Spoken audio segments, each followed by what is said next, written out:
Hey, what's up, guys? Welcome back to online classes. And this is Ajay Kumar, your English teacher.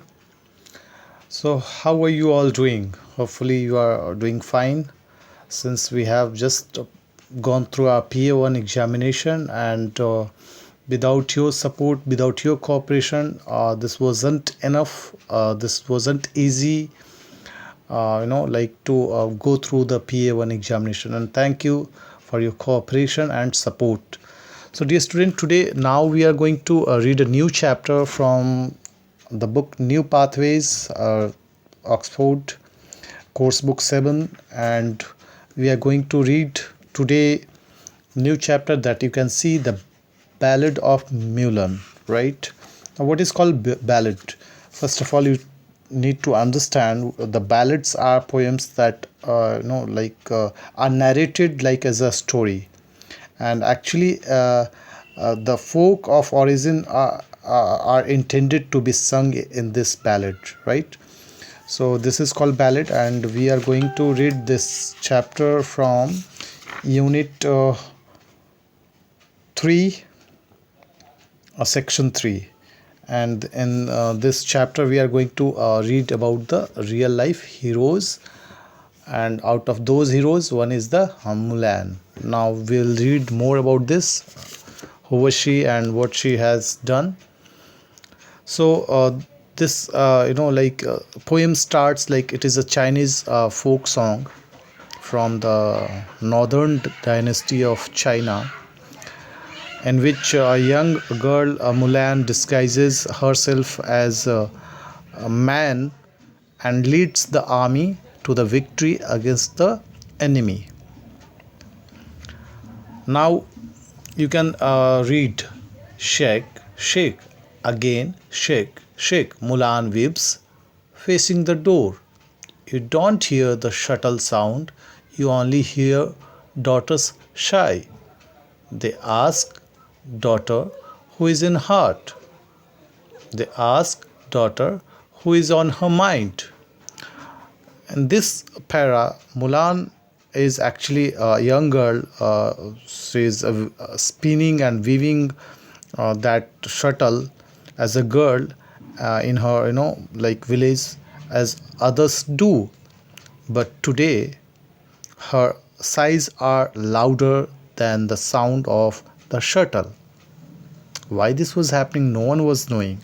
Everyone was thinking that she is in love. No one is in daughter's heart, no one is on daughter's mind. Last night I saw the draft posters. The Khan is calling many troops. Now in this para, the poet says, actually the Mulan has, previous evening, the previous evening Mulan had seen a list of soldiers who were to fight for the ruler. The Khan is the ruler here. So the fight is going on between the southern dynasty of China and the enemies. Since Mulan lives in the southern dynasty and her father works for that dynasty, so the list has been given to them. Now the army list is in 12 scrolls. On every scroll there is a father's name. The father has no grown up son. Mulan has no elder brother. I want to buy a saddle and horse and serve in the army in father's place. Now you can see how the Mulan is thinking to support his father.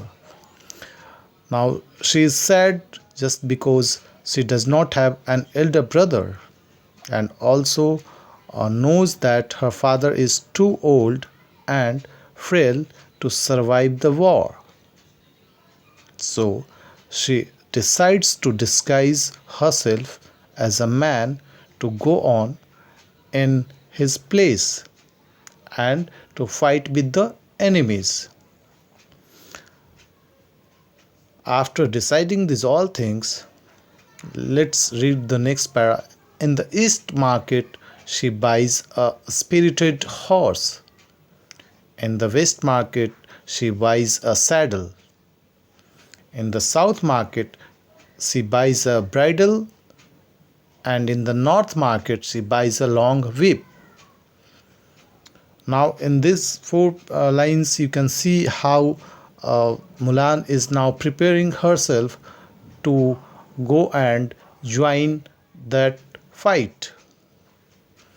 Now, after she has decided, Mulan goes out to different markets so that nobody notices what she is up to. And she is buying a horse.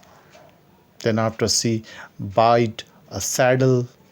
Saddle is a you can say object which is kept on the back of horse, on which the horse rider sits. Now she goes into the South Market and she buys a bridle. Bridle, it means reins. And from North Market she buys a long whip. So from all across the directions she has went just to confuse the people that what she is planning for and what she is going to do. Now at the dawn she takes leave of the father and mother. In the evening camps on the Yellow River's bank. She does not hear the sound of father and mother calling. She only hears the yellow river's flowing water cry, Xian, Xian. Now, in this para, actually, she has come too far where she no longer hears her parents calling. She has went too far that she cannot hear the sound and the voice of their parents that they are looking for Mulan. But what she is listening instead of their parents is only the sound of flowing water of Yellow River. So, dear student, this poem is quite long, and I will read the next part of this poem next day. Till then, bye and take care. We will just go through the recitation and the word meanings of this poem. I hope you all will complete the assignment work and send it to me on the time. Thank you and have a pleasant day to all of you.